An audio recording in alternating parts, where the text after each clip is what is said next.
आपके जो आप जैसे पूछेंगे पीवीसी आपका पॉलीमर है मोनोमर, तो कहेंगे इसका मोनोमर बताइए पीवीसी का, तो कहेंगे फिर विनाइल क्लोराइड, और विनाइल क्लोराइड का पॉलीमर क्या है? पीवीसी।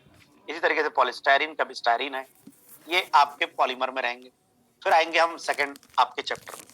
सेकंड चैप्टर में इलेक्ट्रोकेमिस्ट्री है, उसमें पूछेंगे कंडक्टेंस बताइए क्या होता है, कंडक्टेंस की यूनिट बताइए क्या होता है, इलेक्ट्रोलाइटिक और मेटालिक कंडक्शन में क्या डिफरेंस होता है, आर्नियस थ्योरी के कुछ पॉइंट्स बताइए, एक दो कोई से, यानी 1 2 और पॉइंट्स आर्नियस थ्योरी के पॉइंट्स बताइए। उसके बाद पूछेंगे इलेक्ट्रोलाइसिस क्या होता है, उसके बाद पूछेंगे Faraday first law second law में से कोई बता दीजिए होता क्या है Faraday first law second law. फिर आपसे पूछा जाएगा पीएच क्या है, पीएच ऑफ ब्लड क्या है, पीएच ऑफ एसिडिक बफर क्या है, अच्छा पीएच ब्लड पीएच क्या है, पीएच ऑफ ब्लड क्या है, पीएच ऑफ वाटर क्या है। उसके बाद आपसे पूछा जाएगा कि बफर क्या होता है, बफर क्या होता है और कितने तरीके का होता है, एसिडिक एंड बेसिक। अब जो मैंने अभी बोला आपको समझ में आ के क्या बोला ये बताइए। Yes sir. Yes sir. Yes sir. Yes sir. हाँ सर हमको फैराडे लॉ नहीं समझ में आए थे बस। कौन सा? फैराडे देखिए, फैराडे फर्स्ट लॉ क्या होता है? फर्स्ट लॉ होता है कि मास जो है डायरेक्टली प्रोपोर्शनल टू क्यू होता है, mass directly proportional to Q, Q कहलाता है इलेक्ट्रिसिटी। तो कहना the amount of substance deposit और लिबरेटेड एट एनी इलेक्ट्रोड। भाई कोई भी आपका देखिए mass of substance that is m deposit और liberated at any electrode is directly proportional to quantity of electricity. यानी जो m होगा वो q के डायरेक्टली प्रोपोर्शनल होगा। m क्या है? मास है, और q क्या है? इलेक्ट्रिसिटी।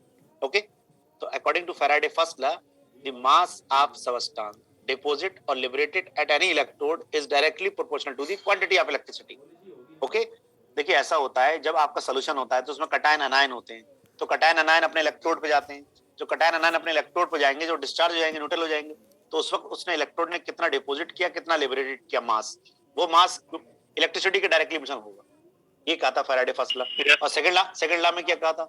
सेकंड लॉ में कहा था कि mass directly proportional equivalent weight क्या होगा? m directly proportional to e, equivalent weight के डायरेक्टली प्रोपोर्शनल होगा। और उसमें किसमें? पहले वाले में था कि इलेक्ट्रिसिटी के डायरेक्टली प्रोपोर्शनल होगा। बस दो ही बातें याद रखिए, बाकी लैंग्वेज सेम रहेगी। Yes sir. हाँ और बताइए सोल्यूशन में जो एसिड और एसिडिक बफर। हाँ देखिए मैं आप देखिए आपको बताऊं पहले बफर क्या है। Buffer solution a solution which control और resist the change of pH value on addition of small amount of acid और बेस। एक सॉल्यूशन है आपके पास, उसकी पीएच आपको मालूम है, तो स्मॉल अमाउंट ऑफ एसिड और बेस आपने डाला and there is no change in pH and that is called buffer solution. तो buffer solution a solution which control और resist the change of pH value on addition of small amount of acid or base is called buffer solution. Okay, and blood is an excellent example of buffer solution. Blood is an excellent example of buffer solution because blood in contact with any impurities or either any acid or base small amount and there is no change in pH. pH of blood always maintains 7.4. Okay, and buffer solution are two type, as acidic buffer and basic buffer. दो तरीके का होता है। Acidic में देखिए बहुत simple बताइएगा, it is equimolar mixture of weak acid and it's salt with a strong base. It may हाँ weak acid and it's salt with a strong base और it maintain pH 4.2 4.75। और आपका बेसिक बफर क्या होगा? It is equimolar mixture of weak base and it's salt with a strong acid. It maintain pH 9.25। यही बताना है आपको और क्या है। Yes sir. हाँ अगर लिखने को आता तो आपको वो पूरा मैकेनिज्म पूछता है, लिखने को तो आया नहीं, डायरेक्ट क्वेश्चन ही तो करना है आपसे। बताइए एक बच्चे से ज्यादा 4 या 5 क्वेश्चन होंगे और 4 या 5 क्वेश्चन ही हो पाएंगे। और बताइए सर एक बार केमिस्ट्री का असाइनमेंट रिपीट कर दीजिए सर। असाइनमेंट बेटा हाँ देखिए अब असाइनमेंट की बात आ गई। असाइनमेंट भी देखिए आपके अकॉर्डिंग डेट मैंने रखी थी, आपने कहा 20 फरवरी रख दी तो 20 फरवरी रख दी। ओके असाइनमेंट देखिए, असाइनमेंट में ये कहा था कि यूनिट फोर्थ जो होता है, यूनिट फोर्थ को असाइनमेंट के लिए हम सेलेक्ट करते हैं जनरली, तो उसमें दो पार्ट है, पार्ट ए वाटर और पार्ट बी एनवायरमेंटल केमिस्ट्री। तो कोई सा टॉपिक सेलेक्ट कर लीजिए आप यूनिट फोर्थ से, चाहे वो ए से हो या बी से, आपकी मर्जी है, एनी वन टॉपिक। आप वाटर पे करना वाटर करिए, आप वाटर में भी बहुत सारा है, आप कहते हैं हार्डनेस पे करना तो हार्डनेस पे करिए, नेक्स्ट सोर्सेज ऑफ वाटर तो उस पे करिए, सॉफ्ट एंड हार्ड वाटर पे करिए, एयर पॉल्यूशन पे करिए, आप किसी भी एनवायरमेंटल ग्लोबल वार्मिंग पे करिए, ग्रीन हाउस इफेक्ट पे करिए, एज पर योर चॉइस। अगर ये भी नहीं करना चाहें तो इस रिलेवेंट कोई भी कर लीजिए आप, जो आपके मन में आए वो भी कर सकते हैं। मैंने सबमिट कर दिया जी सर, मैंने सबमिट कर दिया। सबमिट कर दिया तो आपको कल तक मिल जाएगा, क्योंकि अभी मैंने अभी इसलिए नहीं भेजा कि मैं 20 तक वेट कर रहा हूँ, जो 20 तक बच्चों को आ जाएगा तब मैं सबको एक साथ रिप्लाई कर दूंगा। ओके हो सकता है हाँ एक बार आर्नियस थ्योरी सर एक्सप्लेन कर दीजिए सर अपने। हाँ देखिए हाँ, आर्नियस थ्योरी क्या है? देखिए आर्नियस प्रपोज्ड अ थ्योरी, ठीक है, and this is theory of ionization और डिसोसिएशन। अकॉर्डिंग टू, देखिए आयनाइजेशन डिसोसिएशन कहते हैं आयंस में ब्रेक डाउन होना। According to theory, when a substance either acid, bases or salt, that is called electrolyte. Electrolyte means जो आपका electricity को conduct करे, वो भी कह सकते हैं। According to Arrhenius theory, any substance either acid, base or salt dissolve in water, okay, water में डिसॉल्व किया। उसके बाद सेकंड पॉइंट कहेंगे इस एनी एसिड बेस और salt dissolve in water then decompose in its ion and then produce cation and anions. Positive charge are known as cation and negative charge are known as anion. Cation and anions are equal but opposite charges. Okay, ये ions में टूट गया। उसके बाद अगला कहेंगे ionization is a reversible process.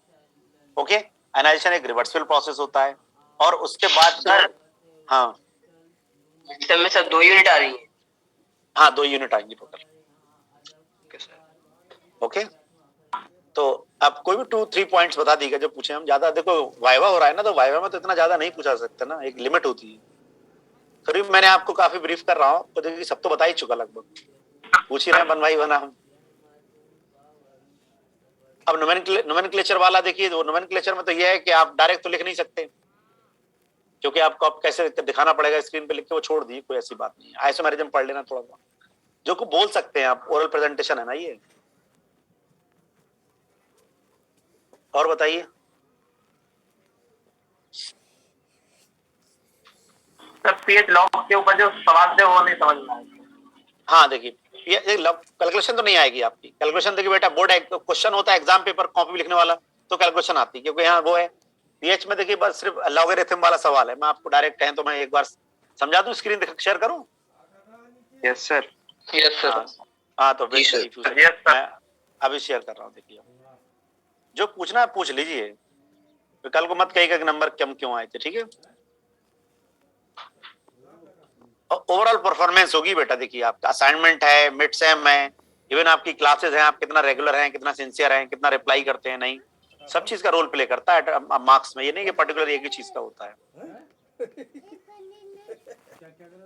ये देखिए आपकी स्क्रीन मैंने आपको शेयर कर दी, देखिए नजर आ रही होगी, पीएच ही है। अब एक बात, हाँ देखिए मैं आप देखिए, मैं जैसे ये पीएच में पूछूंगा कि बताइए आयन के प्योर वाटर में क्या होता है, एच आयन ओ एच आयन के बराबर होता है।